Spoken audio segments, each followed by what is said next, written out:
Hello நண்பர்களே, welcome to my YouTube channel கற்போம் எளிமை. இப்போ நம்ம என்ன பார்க்க போகிறோம் அப்படின்னா ப்ராப்பர்ட்டிஸ் ஆஃப் சாயில்னோடைய எம்சிக்யூஸ் தான் பார்க்க போகிறோம்.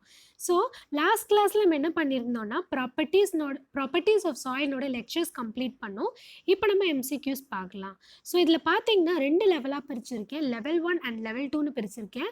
ஸோ லெவல் 1 ஈஸியாக இருக்கும், லெவல் 2 கொஞ்சம் டிஃபிகல்ட்டாக இருக்கும். ஸோ ஃபஸ்ட் கொஷின் பார்க்கலாம். A fully saturated soil is said to be one-phase system, two-phase system with soil and air, two-phase system with soil and water, three-phase system. So, fully saturated soil அப்படின்னா அது வந்து ஒரு two-phase system. அதில் பார்த்தோன்னா voids முழுக்க water தான் நிரம்பி இருக்கும். அதனால சாயில் ப்ளஸ் வாட்டர் அப்படின்னு சொல்கிறோம். அப்போ இதனுடைய ஆன்சர் என்ன? It is a two-phase system with soil and water. இதுவே சப்போஸ் ஃபுல்லி ட்ரை சாயில் அப்படின்னு சப்போஸ் கொஷினில் கொடுத்துருந்தா என்ன பண்ணணும்? அதுவும் ஒரு two-phase system தான். இதில் இருக்க வாய்ட்ஸ் முழுக்க ஏர் தான் நிரம்பி இருக்கும். அதனால் சாயில் ப்ளஸ் ஏர் அப்படின்ட்டு வரும் இங்கே. இதுவே சப்போஸ் பார்ஷியலி சேச்சுரேட்டட் சாயில்னு கொடுத்துருந்தாங்கன்னா அந்த சாயில் ஒரு த்ரீ-ஃபேஸ் சிஸ்டம். அதில் பார்த்தீங்கன்னா வாய்ட்ஸ் முழுக்க ஏரும் வாட்டரும் நிரம்பி இருக்கும். ஸோ சாயில் ப்ளஸ் ஏர் ப்ளஸ் வாட்டர் அப்படின்ட்டு இதில் வரும். நெக்ஸ்ட் கொஷின் பார்த்தீங்கன்னா the valid range for yes, the degree of saturation of a soil in percentages அப்படின்னு கேட்டிருக்காங்க. ஸோ எஸ்னுடைய ரேஞ்ச் என்னன்னு கேட்டிருக்காங்க. இதுவே சப்போஸ் இந்த சாயில் ட்ரை சாயிலாக இருந்ததுன்னா எஸ் 0வாக இருக்கும். இதுவே இந்த சாயில் ஃபுல்லி சேச்சுரேட்டட் சாயிலாக இருந்துச்சுன்னா எஸ் 100% இருக்கும். பார்ஷியலி சேச்சுரேட்டட் சாயிலில் இன் பிட்வீன் 0 to 100 வரைக்கும் என்ன வேல்யூனாலும் இருக்கலாம். அப்போ இதனுடைய ஆன்சர் என்னவாக இருக்கும்? எஸ். இதனுடைய value 0 less than or equal to yes, less than or equal to 100. ஓகேவா? ஸோ நெக்ஸ்ட்டு கொஷின் என்ன அப்படின்னு பார்த்தோம்னா the water content of a soil can never be greater than 100%, take any value from 0 to 100%, less than 0%, can be greater than 100%. So water content அப்படின்னா weight of water divided by weight of solid தான் என்னது water content. சில கண்டிஷனில் என்ன ஆகும்னா weight of water வந்து weight of சாலிடோட அதிகமாக இருக்கும். அந்த கண்டிஷனில் என்ன ஆகும்னா வாட்டர் கண்டென்ட் கிரேட்டர் தென் 100%ஆக கிடைக்கும். அப்போ இதனுடைய ஆன்சர் என்ன? Water content of the soil can be greater than 100%.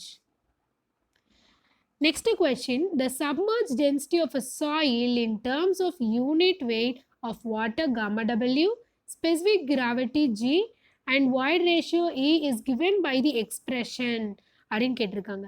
So submerge unit weight வேணும் அப்படின்னா saturated unit weight minus unit weight of வாட்டரை சால்வ் பண்ணோம் அப்படின்னா நம்மளுக்கு சப்மர்ஜ் யூனிட் வெயிட் கிடைக்கும். ஸோ இதை சால்வ் பண்ண என்ன வேல்யூ கிடைக்கும்னா gamma W into G-1 divided by 1 + C. So அதனுடைய வேல்யூஸ்லாம் எப்படி வந்துச்சு அப்படி டீட்டெயில்டாக வேணும் அப்படின்னா நம்ம வந்து லாஸ்ட் கிளாஸில் டீட்டெயிலாக போட்டிருக்கோம், அதை போய் ரெஃபர் பண்ணிக்கோங்க. நெக்ஸ்ட்டு பார்த்தோன்னா if voids of the soil mass are full of air only, then the soil is termed as. So voids முழுக்க ஏர் மட்டும்தான் இருந்துச்சு அப்படின்னா அந்த சாயில் தான் நம்ம ட்ரை சாயில் அப்படின்னு சொல்லுவோம். அப்போ இதனுடைய ஆன்சர் என்ன? Option C, try soil.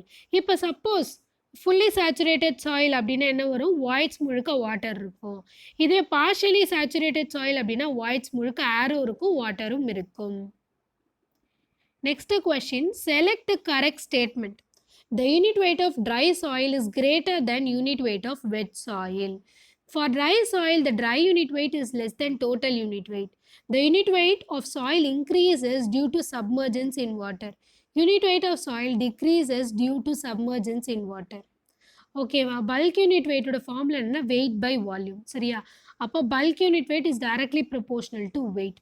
So first என்ன கண்டிஷன் கொடுத்துருக்காங்கன்னா unit weight of dry soil is greater than unit weight of wet soil கொடுத்துருக்காங்க. Obviously unit weight of wet soil தான் எப்பவுமே ட்ரை சாயிலோட அதிகமாக இருக்கும். அப்போ ஃபஸ்ட் ஆப்ஷன் தப்பு அப்படின்னு அர்த்தம். செகண்ட் ஆப்ஷன் பார்த்தீங்கன்னா for dry soil the dry unit weight is less than total unit wait கொடுத்துருக்காங்க. ஓகேவா?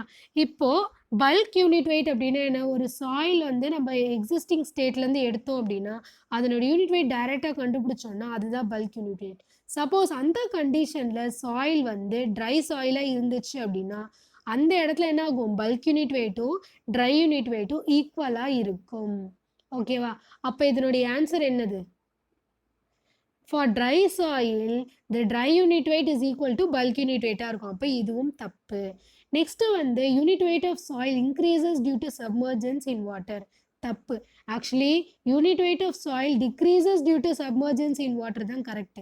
எப்படி அப்படின்னு பார்த்தீங்கன்னா, இப்போ ஒரு சாயில் இருக்கு. அந்த சாயில் வந்து தண்ணிக்குள்ள முழுகி இருக்கு. சப்மர்ஜ் ஆயிருக்குன்னு வச்சுக்கோங்களேன். அப்ப என்ன ஆகும்னா, பயான்சி அப்படின்ற ஒரு ஃபோர்ஸ் ஆக்ட் ஆகும் அந்த சாயில் மேல. அப்ப என்ன ஆகும் அப்படின்னா, அதனுடைய யூனிட் வெயிட் குறையும். ஸோ ஆப்வியஸ்லி என்ன ஆகுது? The unit weight of soil decreases due to submergence in water. இதுதான் இதனுடைய ஆன்சர். ஸோ நம்ம அப்கமிங் வீடியோஸ்லாம் நெக்ஸ்ட் கிளாஸில் பார்க்கலாம். தேங்க்ஸ் ஃபார் வாட்சிங் அண்ட் கீப் சப்போர்ட்டிங் மீ.